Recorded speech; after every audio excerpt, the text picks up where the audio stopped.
Salut à tous, aujourd'hui est un jour magnifique les amis, on est en joie puisque il y a un crack boursier et le crash normalement ça fait un petit peu mal au cœur puisqu'on voit du rouge dans nos portefeuilles, mais en réalité il faut bien se dire que on a la chance d'être en plein dans un crash qui nous permet d'investir au plus bas. Vous aurez très peu de chances de retrouver des niveaux aussi bas pour investir, et donc si vous avez une belle somme à investir, si vous avez beaucoup de cash, c'est le moment, puisque là, le crash permet d'avoir des super entreprises à des prix qui n'étaient pas disponibles depuis des années. Et on va en parler de ces certaines entreprises. Et en plus de ces certaines entreprises, je vous rappelle, j'ai fait une vidéo il y a pas longtemps d'ailleurs qui m'a permis d'ailleurs d'engranger pas mal d'argent. Et j'espère que vous m'avez suivi là-dessus et que vous avez engrangé pas mal d'argent aussi. Sur le short du VIX. Le VIX, qu'est-ce que c'est? C'est l'indice de la volatilité, et vous voyez que en fait, quand il y a un crash, donc là c'était le crash 2017-2018, et ben il explose, et puis ensuite petit à petit il descend, il descend, il descend, il descend au fur et à mesure que la bourse reprend un rythme normal. Ici on a le crash de février-mars du Covid, donc là hop, le VIX est monté, puis ensuite il descend, il descend, il descend, il descend, etc. Et là on voit que il a repris une petite montée. Et donc, quand c'est comme ça, une fois qu'il a pris sa montée, il faut être un tout petit peu patient.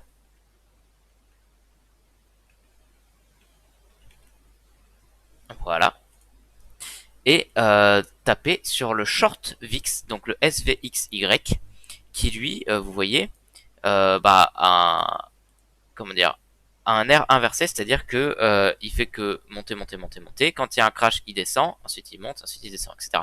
Un petit peu comme le l'Invesco QQQ, mais qui est vachement plus centralisé sur le Nasdaq.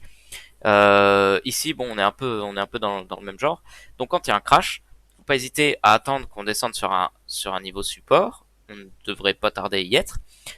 D'investir et ensuite d'attendre que ça revienne à la normale, c'est-à-dire à peu près à ce niveau-là. Donc voilà pour le VIX. Je vais faire le disclaimer et ensuite on va présenter les trois entreprises qui, pour moi, vous permettront de profiter de ce crash et de faire en sorte que, au lieu d'avoir une mauvaise nouvelle quand on a un crash, de faire en sorte que ce soit la plus belle nouvelle de votre vie. Donc, pour le disclaimer, toutes les informations contenues dans cette vidéo sont publiées à titre informatif uniquement. Ce n'est en aucun cas une recommandation d'achat. Investir en bourse comporte des risques. Tac, on repart sur la première des entreprises que je conseille. C'est Netflix, les amis. Netflix qui a un essor formidable, qui monte, qui monte, qui monte.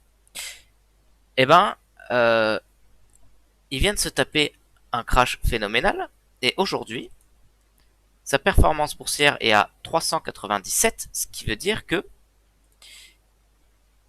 il n'a pas été aussi bas depuis le niveau justement avant Covid.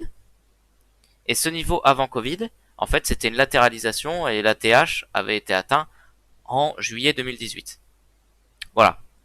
Donc en gros, là, on a une très belle opportunité sur Netflix. Peut-être que ça va encore descendre un petit peu, on l'espère. À ce moment-là, il faudra rajouter encore. Netflix, bon, je la fais rapidement. Un PE ratio qui est assez haut, puisque évidemment c'est une entreprise qui est vachement sexy, hein, qui intéresse beaucoup de monde. Une entreprise qui fait du bénéfice. Cette entreprise-là, elle a des forecasts, donc des prévisions qui sont en hausse, puisque on voit que le chiffre d'affaires ne fait qu'augmenter, puisqu'on a de plus en plus d'abonnements, on touche de plus en plus de personnes avec un catalogue de plus en plus élevé, et on prévoit de continuer sur cette lancée, et donc d'augmenter chiffre d'affaires, bénéfice net. Si on regarde sur le passé, l'entreprise, elle est en pleine croissance depuis des années, et elle fait que monter, monter, monter, monter, monter. Au niveau de la dette, on était sur une entreprise qui était endettée, c'est-à-dire qu'elle avait une dette plus haute que les capitaux propres, et depuis cette année, eh ben, on a surpassé la dette avec les capitaux propres, ce qui veut dire que on recommence à venir dans un niveau qui est sain, en plus d'avoir une belle croissance. Pas de dividendes. Donc voilà, très rapidement pour Netflix. L'autre entreprise que je conseille fortement, c'est Airbnb. Airbnb, on est au tout début de sa cotation boursière. On en a parlé. C'est des entreprises dont on a déjà parlé, hein. Donc c'est pour ça que je le fais rapidement. Airbnb, on est au début de sa cotation boursière. Et là, on vient de se taper un joli drop qui fait qu'aujourd'hui, on est à 156. Et 156, c'est plus ou moins le niveau de son entrée en bourse, en fait. Donc là, c'est comme si vous avez acheté Airbnb à son OPA, alors que là, vous avez en plus la chance d'avoir un retour sur ce que vaut l'entreprise, c'est-à-dire que on prévoit un retour à la rentabilité et une croissance phénoménale pour cette entreprise qui est le leader dans son secteur et qui est une nouveauté donc c'est-à-dire en l'achetant maintenant, c'est le meilleur moyen de rentabiliser de façon exponentielle l'investissement que vous ferez dessus. Donc on voit que ici, bah évidemment, ils ont dépensé pour pouvoir augmenter leur part de marché, leur technologie, leur cadre légal, etc. Le Covid a massacré un peu l'entreprise, ça c'était le point un petit peu dommageable de ces derniers temps. Mais on voit que le chiffre d'affaires, bon, à part en 2020-2021, qui était évidemment une année très légère en tourisme, on a déjà une hausse et on a le plus haut chiffre d'affaires qu'on a jamais atteint, alors que l'entreprise est en déficit. Mais bon, voilà. Vous comprenez pourquoi, j'imagine. L'entreprise n'avait pas de dette jusque-là. Ici, on vient accumuler de la dette, évidemment, puisque le Covid a forcément limité énormément les bénéfices de l'entreprise. Mais les capitaux propres ont augmenté et on a des capitaux propres qui sont supérieurs à la dette. Donc, c'est-à-dire que même avec les gros déficits qu'on a fait, l'entreprise est protégée de la faillite. Pas de dividendes évidemment. Bon voilà, on a déjà fait le point là-dessus. La dernière entreprise, et j'élargirai avec les cryptos, hein, je pense que vous pouvez regarder le cours des différentes crypto-monnaies qui ont toutes fait une chute de entre 40 et 60%, ce qui est exceptionnel. Il y a vraiment un gros point d'entrée sur toutes les crypto-monnaies. Et si vous êtes un peu frileux sur les crypto-monnaies, vous pouvez investir sur les gens qui investissent dans les crypto-monnaies. C'est-à-dire que si vous investissez sur Coinbase, par exemple, qui est coté au Nasdaq, si je me trompe pas, oui, Nasdaq, ça vous permet d'investir non pas sur les cryptos, mais sur les gens qui vont investir sur les cryptos.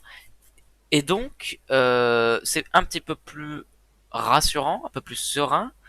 Et en même temps, ça vous permet quand même d'avoir des très beaux, enfin, d'avoir un peu la sécurité du marché action en ayant une part de la rentabilité du marché crypto-monnaie.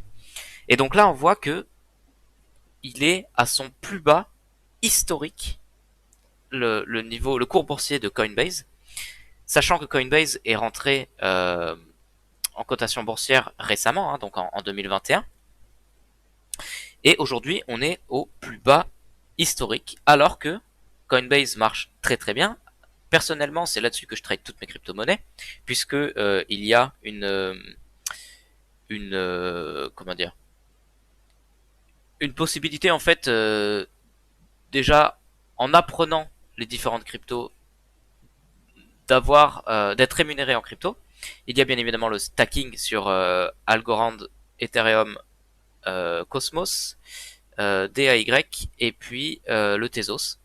Donc moi je stack beaucoup sur cette application là, mais j'ai commencé sur cette application là puisque ça me permettait en apprenant les cryptos d'en avoir gratuitement et de commencer le stacking là-dessus.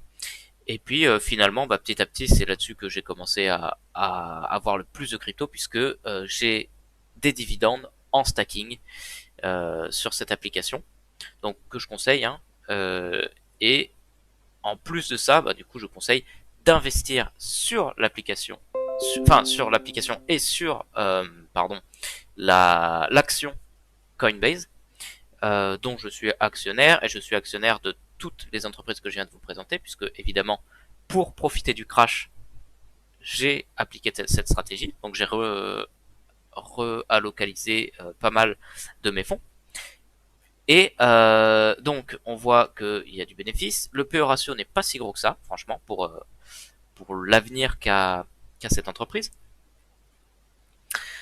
On voit eh bien évidemment que ça explose au niveau du chiffre d'affaires et au niveau des bénéfices nets. Hein, vous voyez, entre 2020 et 2021, il y a une explosion folle, pardon, ici. Et ensuite, on prévoit donc du coup d'avoir toujours euh, ces bénéfices et ce chiffre d'affaires, donc maintenir cette croissance dans un premier temps, et ensuite de rester sur un taux de bénéfice qui est quasiment de 2 milliards, donc on va dire 1,5 milliard. Au niveau du passif, on a toujours flirté avec la limite, donc on était déficitaire au départ, et puis ensuite on a commencé à être bénéficiaire, on monte, là on a une phénoménale augmentation en 2021, qui était clairement une très belle année pour les crypto-monnaies, et on continue sur une tendance haussière jusque-là. Pas de dette, si, alors pardon, je voulais dire pas de dividende, une petite dette qui est là effectivement pour accompagner la croissance de l'entreprise, mais évidemment ça s'accompagne également de capitaux propres au niveau de la croissance, et donc du coup on reste sain avec un niveau de capitaux propres qui est supérieur à la dette et donc qui protège de la faillite. Pas de dividende, exactement, ce que je disais tout à l'heure. Et voilà ce que j'ai à dire. Donc du coup, moi je conseille très fortement de rentrer sur ces entreprises-là, puisque c'est des entreprises qui sont des game changers dans leurs différents domaines d'activité. Trois domaines d'activité qui sont larges, hein, d'ailleurs, mais en même temps qui sont diversifiés, puisque il y en a un, Coinbase et les crypto-monnaies, qui sont sur les cryptos, voilà. On a Airbnb qui est sur le tourisme, et on a Netflix qui est sur l'inverse du tourisme, c'est-à-dire le confinement. Si on reconfine, Airbnb risque de ne pas s'envoler tout de suite, puisque ils vont continuer à faire du déficit, puisque pas de tourisme, enfin confinement égale pas de tourisme égale déficit pour Airbnb. En revanche, Netflix, confinement dit consommation exceptionnelle de séries sur Netflix, hein, évidemment, et du coup augmentation du nombre d'abonnés potentiellement. Et sinon, si vous voulez également assurer une un gain en fait dans le temps, ça c'est plus l'investissement du bon père de famille qui bénéficie quand même d'une très belle opportunité, puisque vous allez faire un plus 15% en un mois, un truc comme ça, d'après mes estimations. C'est-à-dire que dès qu'on aura un retour à la normale, le short VIX va remonter à peu près à la normale et récupérer ce qu'il a perdu, c'est-à-dire 15-20%. Donc, ça c'est le quatrième investissement, qui est également euh, un, une diversification, qui est la plus belle des diversifications finalement, puisque elle est sur l'intégralité du marché. Voilà du coup ce que j'ai à dire. Je préférais cette vidéo, alors je l'ai faite un peu rapide, c'est un peu à l'arrache puisque je voulais absolument vous la faire rapidement pour que vous puissiez vous positionner maintenant euh, sur le post-crash. Et dernier petit point, il y a Euronext sur lequel j'investirai moi personnellement demain. Donc j'ai allocalisé des fonds, enfin j'ai alloué des fonds sur différentes plateformes de trading sur lesquelles je suis pour pouvoir rajouter sur Euronext qui est qui a pris qui a son plus bas depuis un petit moment et donc qui est à peu près à son niveau pré-Covid, sachant que Euronext fait de plus en plus de bénéfices nets et de plus en plus de chiffre d'affaires. Donc il a eu une belle croissance depuis 2020, notamment en rachetant la bourse italienne. Et pourtant, son niveau est au plus bas depuis mars ou avril 2020. Donc c'est un très bon point d'entrée aussi sur Euronext, et c'est plus l'investissement bon père de famille, puisque vous n'allez pas avoir une croissance phénoménale comme on risque d'avoir sur Airbnb et Netflix, mais ça vous permettra d'avoir des bénéfices qui rentrent rapidement dans le portefeuille et qui rentreront petit à petit sur le long terme. Voilà, j'ai réussi à faire ça en 15 minutes, je suis assez fier de moi. Je vous dis à plus pour une nouvelle vidéo. Salut!